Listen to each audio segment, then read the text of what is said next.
Bonjour à tous et bienvenue pour une nouvelle vidéo Marprod. Alors aujourd'hui on va voir comment peindre des petits éléments. Donc c'est tous les petits éléments plastiques qui peuvent soit décorer des décors ou alors servir d'objectifs ou même être sur des socles scéniques. Enfin bon, vous pouvez faire plein de choses avec, que ça soit pour meubler ou alors carrément faire des mini-dioramas. Donc ça se présente en éléments plastiques.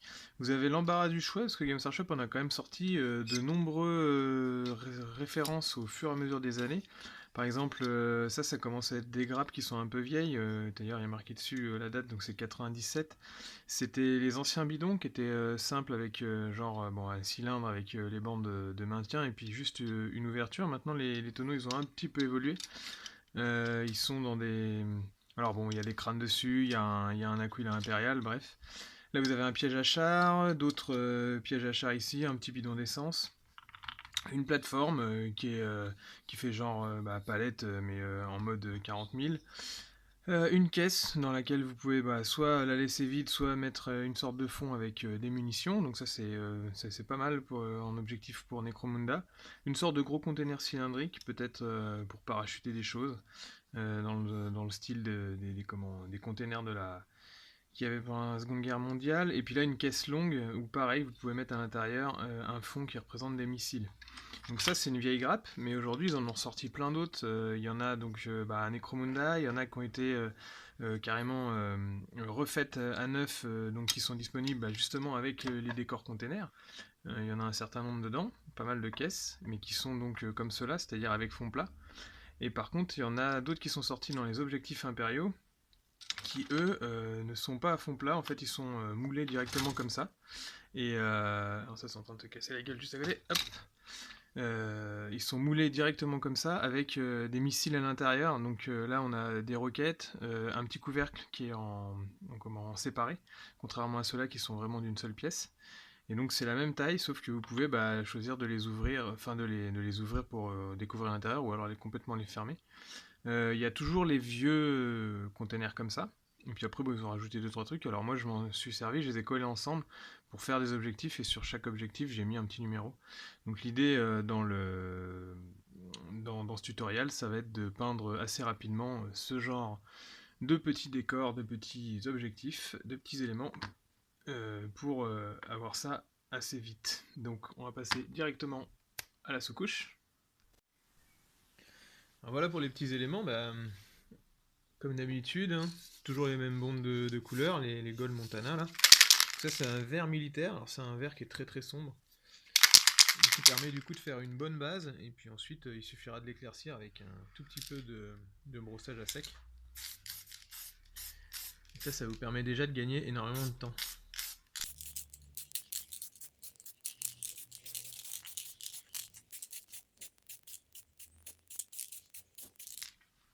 Alors encore une fois, la bombe à faire dans un espace aéré, et puis si possible carrément avec un masque. Donc là j'ai fait une partie de ces éléments là en vert, on va faire les 3 petits qui restent ici en rouge. Même principe que pour le vert, un rouge bien sombre qui va servir ensuite à faire de base, faire une base pour les éclaircissements.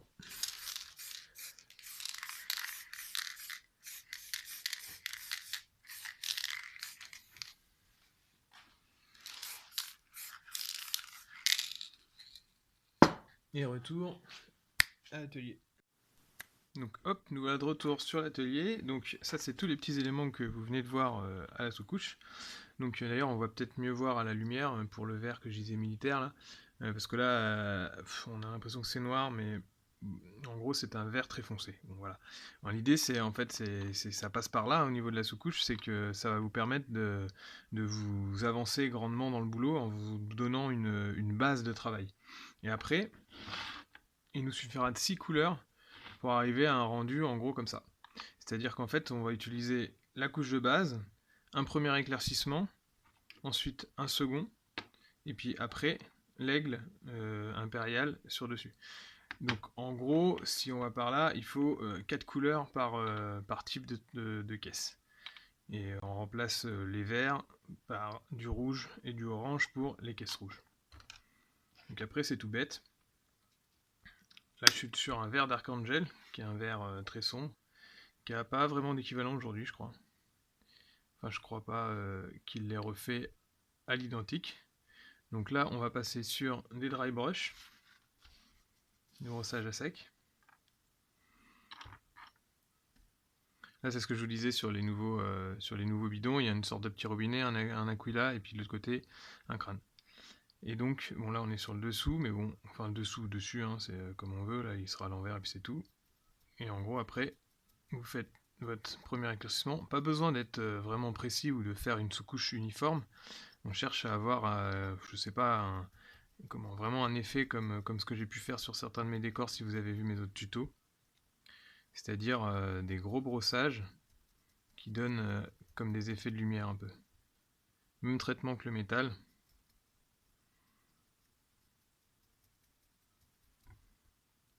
Qu'on a pu voir sur les containers par exemple.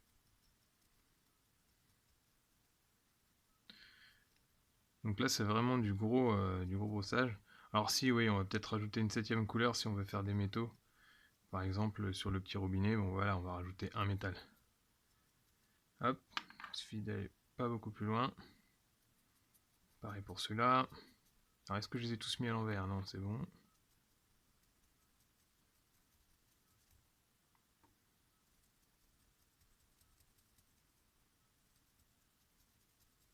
Et en fait, le fait de passer rapidement comme ça, votre base elle va rester en dessous. Et donc on aura cette espèce de vert kaki rehaussé avec un vert militaire. Et puis ensuite un dernier éclaircissement. Après vous pouvez pousser à faire des marquages, à aller jusqu'au blanc au niveau des éclaircissements, mais là on est sur un tuto rapide.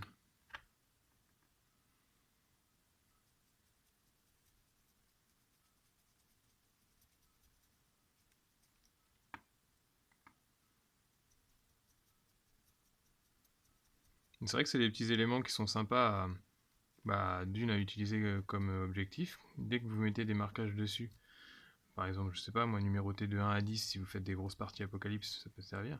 Mais déjà, avoir 4 ou 5 objectifs, quand vous allez soit en tournoi, vous pouvez déjà avoir votre boîte d'objectifs avec vous. Il y a certains tournois ou certains règlements qui exigent pas, mais qui demandent à ce que les gens viennent avec leurs objectifs. Mais sinon, entre parties, avec des parties entre potes, vous filez un bel objectif à chacun des adversaires. C'est quand même plus sympa que simplement mettre un pion bête bête et méchant sur une table, quoi. Je veux pas cibler, hein, mais il y en a qui jouent avec des capsules de bière. C'est très bien aussi, hein, mais bon.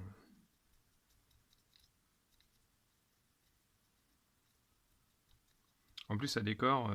Ça, c'est le genre de truc que vous pouvez disséminer un peu partout sur une table entre les passerelles et tout. Et par exemple, à Necromunda, il y a beaucoup de scénarios ou de scénarios qui se jouent avec ce genre d'objectif, avec des caisses à retourner pour savoir s'il y a des munitions à choper ou pas.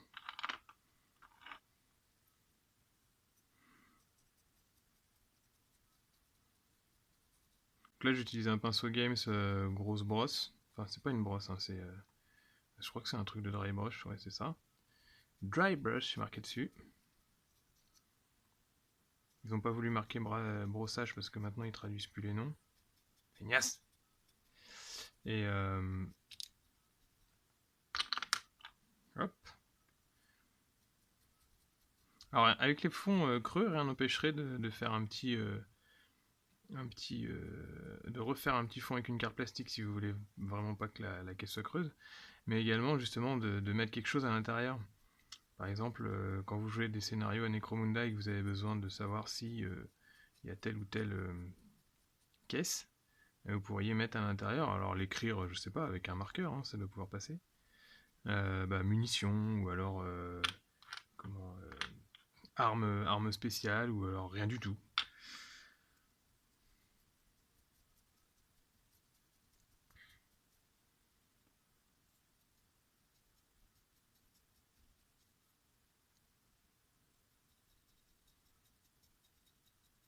Alors pour ceux qui ne connaissaient pas les bombes que j'ai utilisées en sous-couche, la Gold, là, Montana et puis ou Black, ça dépendait. Bon là j'ai utilisé de la Gold. Donc vous voyez, on est sur une sous-couche qui de toute façon va en plus vraiment bien tenir parce que c'est fait pour le graphe. Et puis qui bouge pas du tout les détails. Hein. Voilà.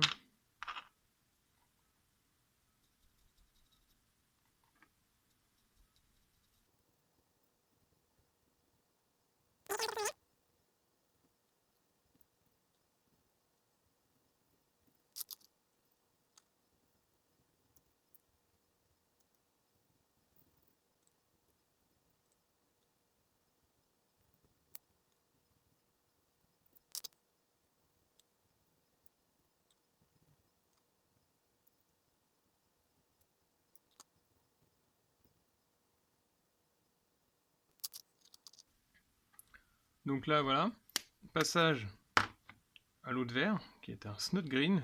C'est toujours des vieux pots, hein. Moi je suis toujours avec des vieux pots. Ça sèche pas chez moi, donc ça va. Et donc là, second éclaircissement.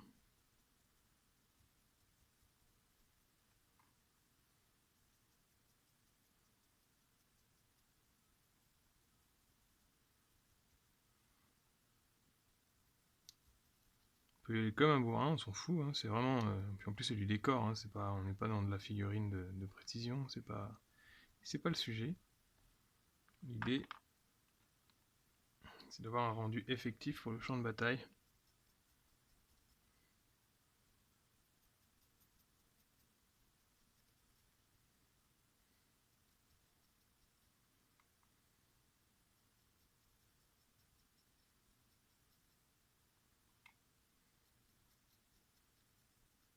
Alors vous avez compris le principe.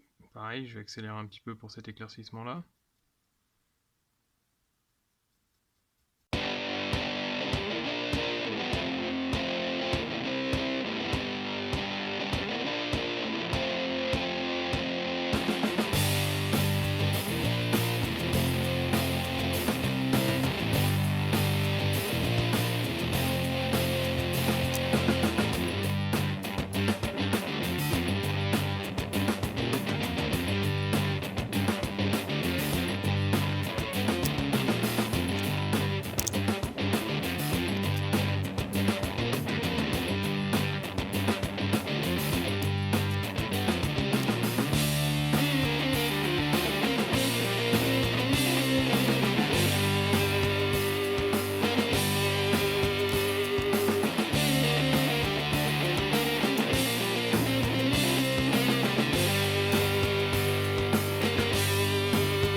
Donc voilà pour le vert.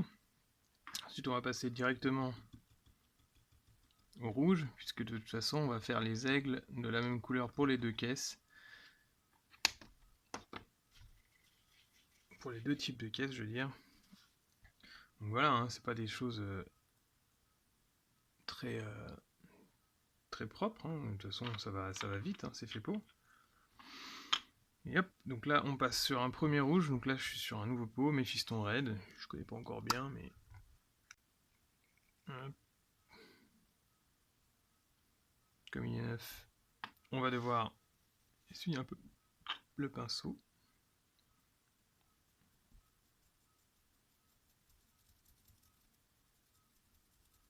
Mais très bien ce petit rouge. Parce que moi j'étais encore au... je sais plus, c'était du Red Blood je crois. Bon, par contre ces nouveaux pots là... catastrophique, alors moi j'ai tendance à mettre le truc du pinceau derrière parce que je sais pas ce que Games Workshop a voulu faire avec ces trucs là, mais il y a vraiment pas pire quoi. Les anciens étaient très bien. Je sais pas à quoi ils ont pensé. Donc voilà, un petit peu de rouge. Alors rien n'empêcherait de pousser à faire des marquages, c'est-à-dire revenir avec par exemple une bande de masquage et puis remettre un coup de bombe, ou alors faire le marquage au pinceau si vous vous sentez suffisamment précis. Là, j'ai préféré juste faire 2 couleurs de base. Donc un rouge pour faire style danger, et puis ensuite les caisses de munitions vert traditionnelles. Et puis pareil, du même type que les containers, on pourrait aller jusqu'à faire du battle damage sur les caisses. Si elles étaient en métal, mais moi j'ai décidé qu'elles étaient en armaplast, c'est-à-dire que quand elles prennent des coups, elles sont teintées dans la masse, donc elles ne s'abîment pas. Et bah oui. Alors c'est 2 fournisseurs, hein. Il y a je sais plus quel fabricant, je sais plus comment il s'appelle, je commande jamais chez eux, mais il y en a un dans la galaxie qui fait donc des caisses en métal. Mais bon, bah les métals sur le champ de bataille ça rouille, hein. C'est pas très marrant. Vous faites une campagne avec, elles sont mortes. Enfin voilà. Donc le mieux c'est de les commander directement en armaplast. C'est pas beaucoup plus cher, et puis c'est plus durable. Donc au final, votre intendant du Minitorum, il en sera que plus heureux. Parce que autant les hommes, la piétaille, la garde impériale, tout ça, bon, c'est du consommable, on s'en fiche un peu. Mais les caisses, autant les garder, parce que ça peut resservir quand même d'une guerre à l'autre. Alors plutôt que de dire des conneries, je vais accélérer un peu.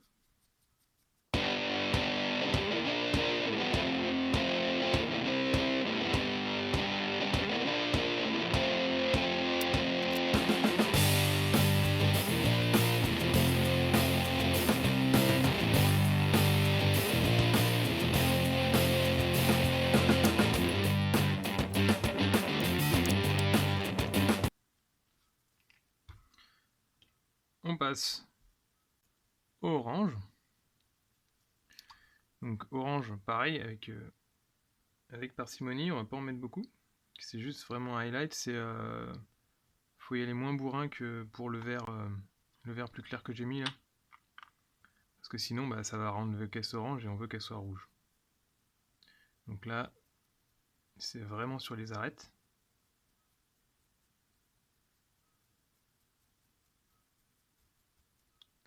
Et puis comme d'habitude, forcer un peu plus sur le haut.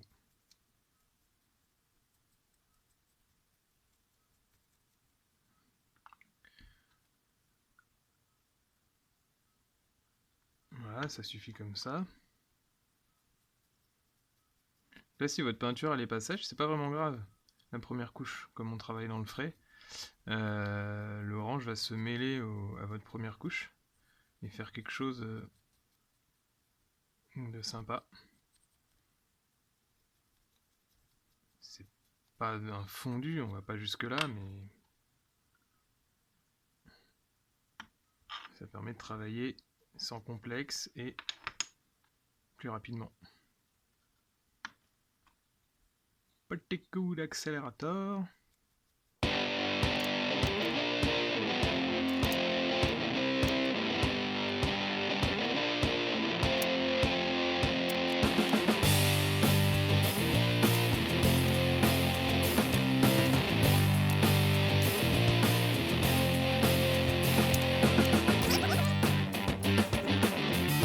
Petit coup de séchage pour le pinceau. De toute façon, on va peut-être...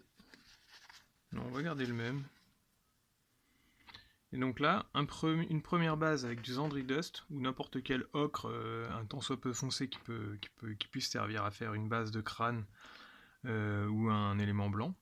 En gros, c'est bien. Vous pouvez même être plus foncé que ça. Hein. Là, c'est une sorte de jaune désert si on va sur un par là. Et là, on va simplement faire un petit brossage sur l'aigle.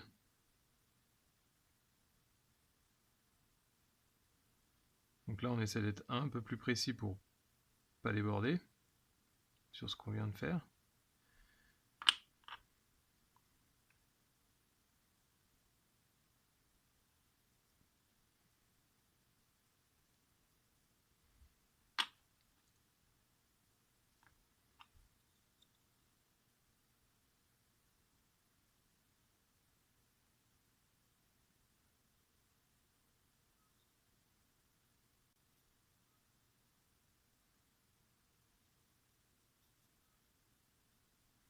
Si la couche n'est pas uniforme, c'est pas très grave.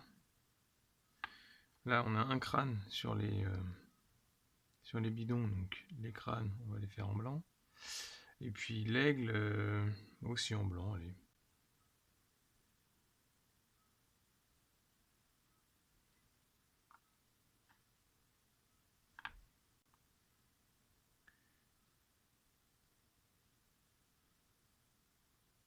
Alors n'hésitez pas à changer de pinceau, hein. Là je prends celui-là, bon.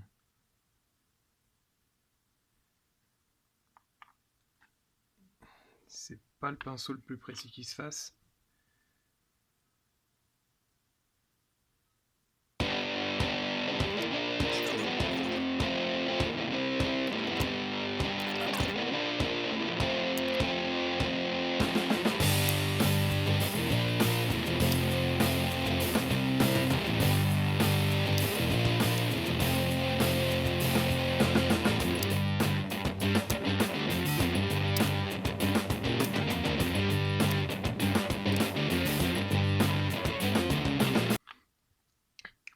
Voilà, et maintenant du blanc. Donc là vous pouvez nettoyer votre pinceau, faites pas comme moi. J'ai un pot spécial, le blanc normal, et un pot pour les mélanges avec toutes mes couleurs à l'intérieur, du coup il est dégueulasse. Mais c'est à ça qu'il sert. Et donc, là on fait pareil que pour les gros brossages qu'on a fait en éclaircissement basique. On fait une sorte de brossage pour faire comme s'il y avait une texture sur l'aigle.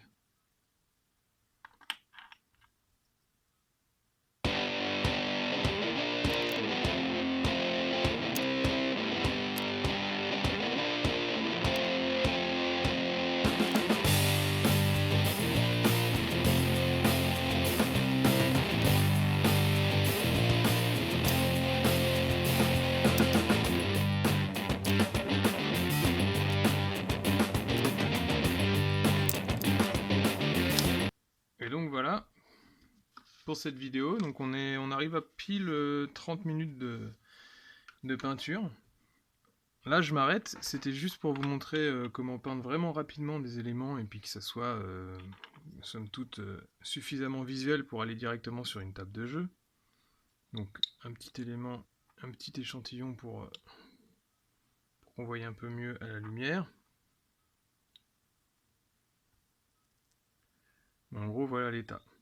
Alors c'est très rapide, hein. On peut pousser, là il faudrait reprendre par exemple un blanc pour refaire un éclaircissement sur toutes les caisses. Et puis après, bah, bien sûr, c'est ce que je vous avais dit, faire les petits robinets en métal. Mais dans le principe, ça suffit déjà pour faire... c'est quand même du pion de jeu, hein, ça sert pas dans les règles, à part en objectif. Donc voilà. Donc bah, j'espère que ça vous aura plu. N'hésitez pas à commenter mes vidéos, à vous abonner et puis à liker avec un petit pouce bleu si ça vous plaît. Et puis à bientôt pour une autre vidéo, et n'hésitez pas à aller voir sur mon blog et puis à me contacter si vous avez des projets décors ou plutôt des sculptures et des conversions à me faire faire. Il n'y a pas de souci, je peux répondre à vos attentes. A bientôt.